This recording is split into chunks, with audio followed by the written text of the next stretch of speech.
Kardec Radio presents Prayer for a Spiritist Meeting. Introduction.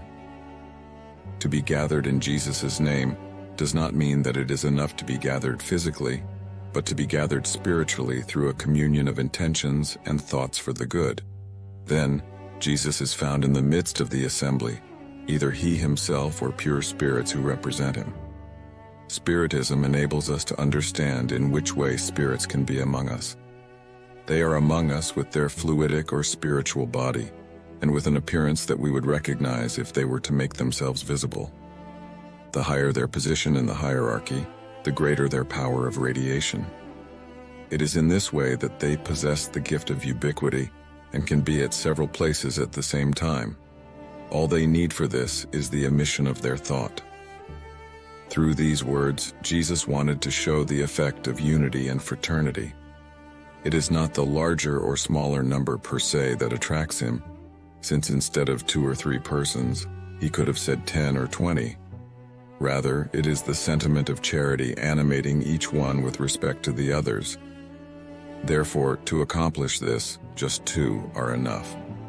However, if these 2 persons each pray on their own accord, then even if they address Jesus, there is no communion of thought between them, especially if they are not motivated by a sentiment of mutual benevolence. By the same token, if they regard each other with prejudice, hatred, envy, or jealousy, the fluidic currents of their thoughts repel rather than unite them in a common impulse of sympathy. Then they are not gathered in Jesus' name. Jesus is only a pretext for the gathering and not the true motive. This does not imply that Jesus is deaf to the voice of one person alone.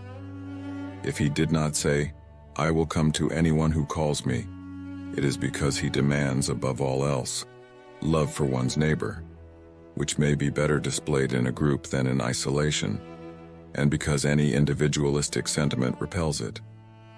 Hence, it follows that if in a large gathering only 2 or 3 persons are united in heart through the sentiment of true charity, while the others isolate themselves and concentrate on selfish or worldly ideas, Jesus will be with the former and not the latter.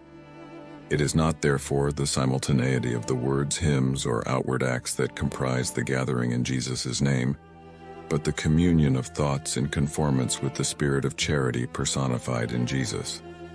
Such should be the character of serious Spiritist meetings, those in which the concourse of good spirits is desired.